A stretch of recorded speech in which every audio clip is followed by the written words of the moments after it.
Okay, everybody, in this episode, we are discussing the perfect classroom.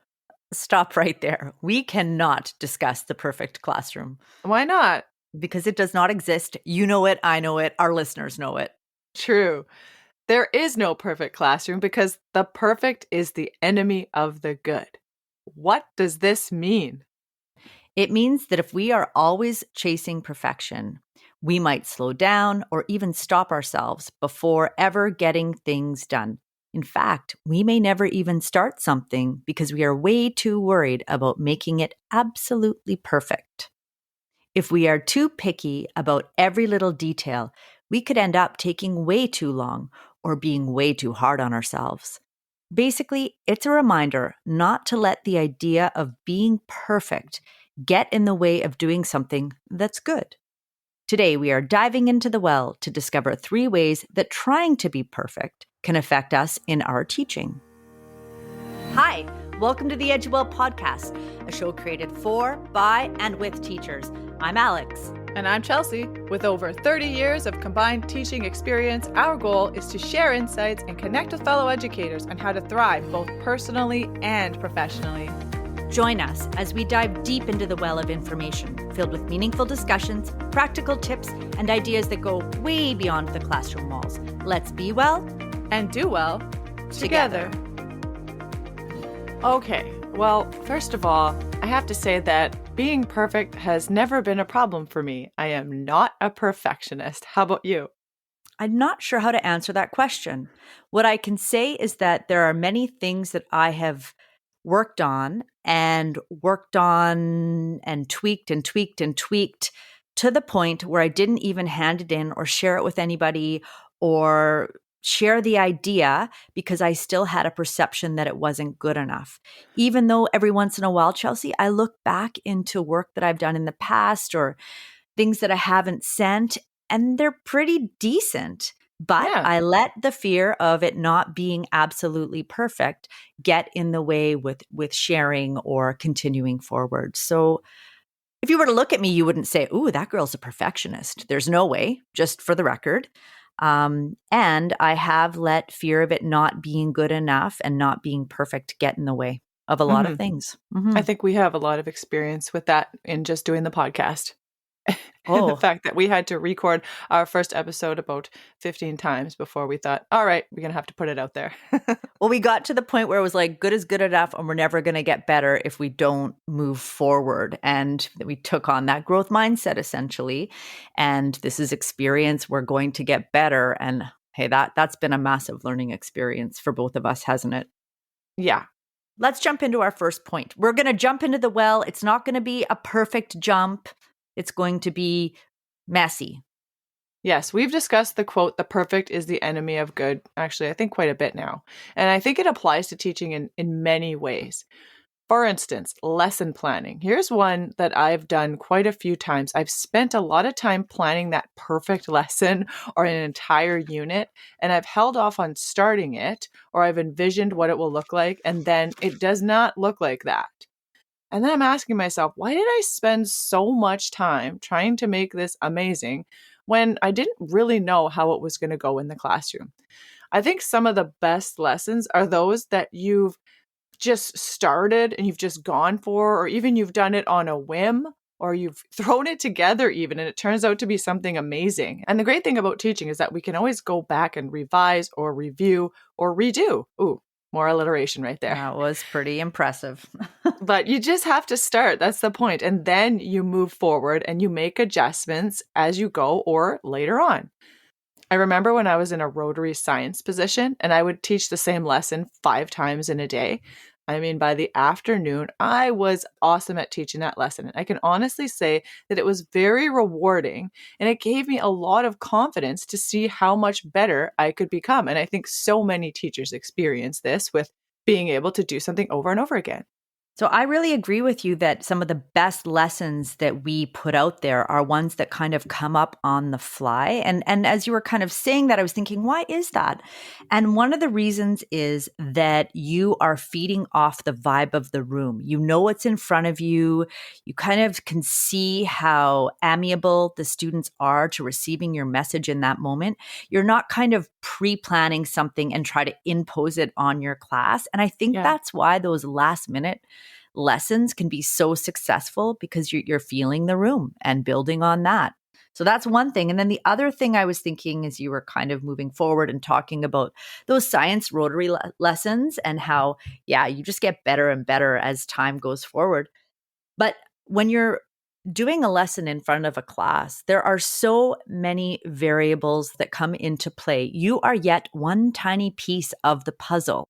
You could be teaching a class that has just come back from a lunchtime drama, and everyone is just thinking about that lunchtime drama in that moment. And that is something that we are constantly dealing with, is switching it up based on the ebb and flow of the classroom. And so there is no such thing as a perfect lesson, because there's no such thing as a perfect class. You have to kind of be a very flexible person as a teacher. That's what I find. It's one of the main skills, and it's so helpful at work, and it's also helpful at home. So it's one of those really transferable skills that pay us forward. The concept of trying to be perfect all the time can also make us avoid trying new things in the classroom because it's not perfect and it doesn't fit the mold. And we experience fear here, fear of being judged by our students or colleagues or admin, or fear that what we're doing just won't work, or fear that we will look incompetent. But if we don't try, then we won't know how we can improve our practice. So, as scary as it is, we can try to embrace that fear and just go for it. I've done that many times now, and it only makes me stronger. And you know what else helps? If you're able to laugh at yourself, if you're able to say, this isn't going to be perfect, which we've said on numerous occasions, but hey, let's give it a try. Being vulnerable and relatable is what makes us human. So, we really need to embrace it. So true. And how can we ask our students to step out of their comfort zones and be vulnerable and share ideas in front of a class if we can't step out of our comfort zone? Yeah. Right? Yeah. Right. Okay, let's talk about how this trying to be perfect concept can affect student performance. There could be the issue of being overly critical of students' work, where you're expecting perfection rather than recognizing progress and effort. This can discourage students from making progress. We know that it's all about the process and it's all about having that growth mindset. And that's a big part of creating that supportive learning environment. So, how do we do that with our students? How do we help them embrace the process? Well, not to be outdone, not to be outdone, because you did a little jingle on our another episode that we did. True, And I and did. I thought it was super creative. So I listen to this. Praise process, errors, risk taking, fun, ethic, creativity, and trying. Do you know what that spells? I see that there is an acronym in there and it's perfect. Look It's at perfect. that. So much fun. Do you see what I did there? I That's felt like I awesome. had to add some creativity into it. But it Love really, that. do you love it? Good Okay, job. good. I'm glad. We'll have to make, this is another infographic getting Yes. born live on the air right now. So, Yes. praising process, making sure that as students are conversing and coming up with ideas, you're validating and encouraging that process and encouraging more time on process to get to a better end. Celebrating errors to some degree and talking about what we learned from the errors, encouraging risk taking, because that's when you get the really creative works, making sure that the process is fun and it's not all about nose to the grindstone, but that there's laughter and you're able to not take yourself too seriously. When you have a student whose work ethic is shining through and they are really not allowing little roadblocks and detours get them down, instead, they're buckling down and trying a little bit harder, really, really pointing that out and acknowledging that. And of course, creativity, because creativity and problem solving are so related, and creativity in kind of the grander context, really talking about that and giving students who bring that side of learning to light is a beautiful thing. And of course, just trying new things, putting in the effort, getting your hands a little bit dirty and just trying, not worried about getting to perfection, but effort, effort, effort. So those are some things when it comes to student performance that really focusing on can really change the culture of a classroom. Yeah, when you really put that emphasis on trying and teaching them that mistakes are going to happen and that that's okay, then you really start to make progress in the classroom.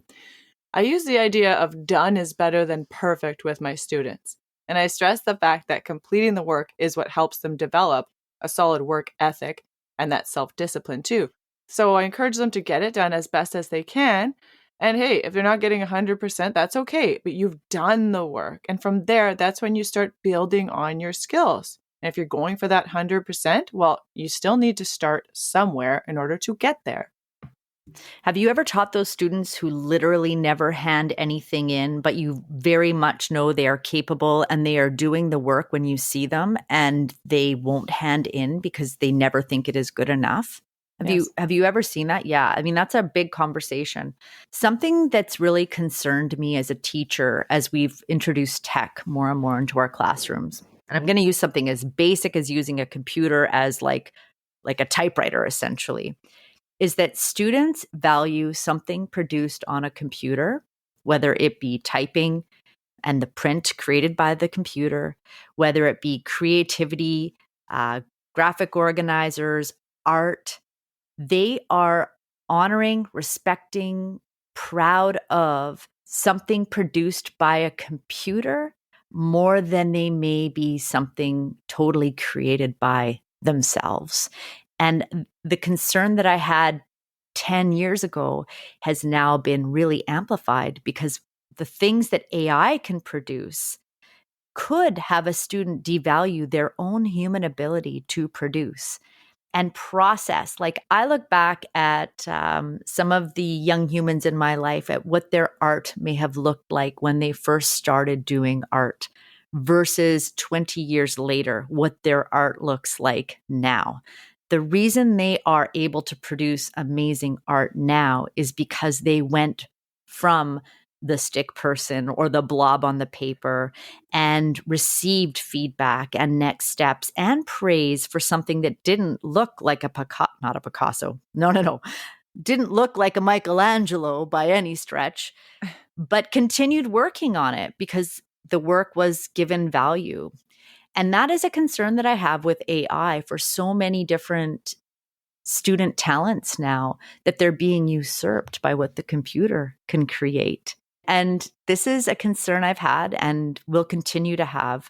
I think we have to really watch for that students could start thinking that computers are superior to them, thus not partaking in the process of improving all of the skills that they may have.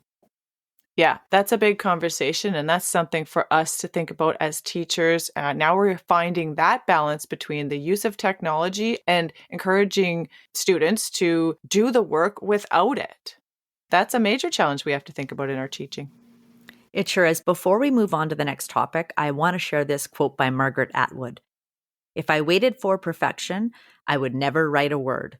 And that pretty much sums up Yep. the episode. One little one-liner. Yeah, you just have to start somewhere. Once you do that over and over and over again, you get better at it, you get used to it, and then you get better at everything you're doing. So let's jump into classroom management, because I've mentioned before what I expected my classes to look like, especially early in my career. It's important to not be so focused on trying to control every little thing that's going on in the classroom, because that could cause some major stress. And situations like that can lead us to feeling disengaged. Every classroom is different. So that whole sort of vision about what the class is going to look like that I used to have, I threw that out the window. I just go in and I get a feel for how I think this is going to work, and then I apply my strategies. So, I mean, if you ask me, it's when students are engaged and people are being respectful and they're feeling valued that shows that there's some solid classroom management there. It's pretty difficult to have all of these things going on at once. So you really have to let go of perfection in this category, and you have to do what's best for you and the students. That reminds me of one of our first few episodes, how we talked about the voice in the room. If you're looking for perfectionism, the amount of maintenance that's going to have to happen for your perception of what perfection, did you see that alliteration? Nice. Thank you. May be, your perception of perfection may be, it's going to be a pretty hard goal to achieve. And to achieve that goal, you're probably going to have to use your voice and intervene a whole lot. And I kind of talked about, I think in that episode, was that you'll start realizing that it's your own voice constantly interrupting the space because you're seeing what the students are doing that might not be completely on task, but you almost become your own worst enemy in that process. And it reminds me of my first few years teaching 7-8. And a fellow teacher told me that with this grade, you had to be very careful. It was like riding, what is it when you're in a stampede and you're riding that horse? A bucking bronco. You have to go with the flow. If you hold the reins way too tight, you're too stiff and he'll buck you off for sure. If you're too loose, then you're moving around all over the place. But you kind of have to move along with the flow of the horse. You have to work with what you have in front of you. I didn't even understand the advice when I was given the advice, but I can really see it now. I can see it especially when I kind of step outside myself a little bit and observe my own behavior in the space. And I can now adjust accordingly. But I mean, I fall into those habits every once in a while of getting micromanagey, and it's never successful for me. And then I fall into the habit of being a little bit too laissez-faire, and that never works out for me. Yeah. So it's always that nice, happy medium with regard to classroom management.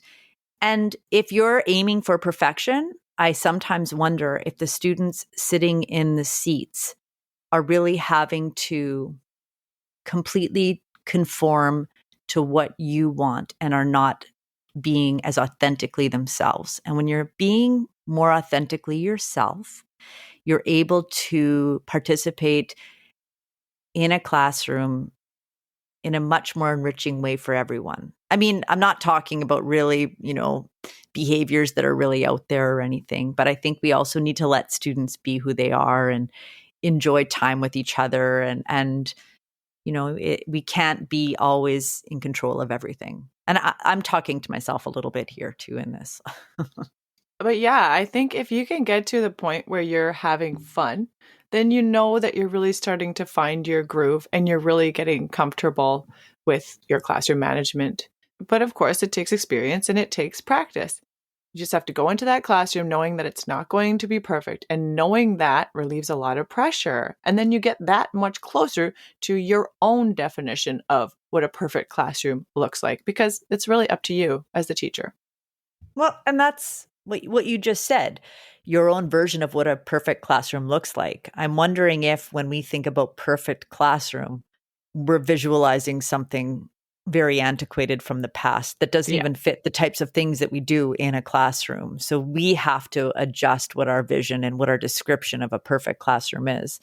And I think that'll go a long way to help me anyways, sit in a more comfortable space as to what my class may look like. All right, time for the takeaways. 1, focus on progress, not perfection. Avoid letting the pursuit of perfection hold you back. Start with what you have and make improvements along the way. 2, encourage growth over perfection, even for yourself. Emphasize effort and progress in your students' work and your own work, and acknowledge that growth rather than striving for flawless outcomes. 3, adapt classroom management. Understand that every classroom is different, and what works for one may not work for another. Let go of the idea of a perfect classroom and focus on what best engages and supports your students. And that's a wrap for this imperfect episode. If you found today's discussion helpful, we would appreciate it if you shared it with your fellow educators. Stay connected with us on Instagram at EdYouWell_podcast, or send us a text to let us know your feedback on the show so we can keep making it better. Until next time, keep striving for good. Be well and do well.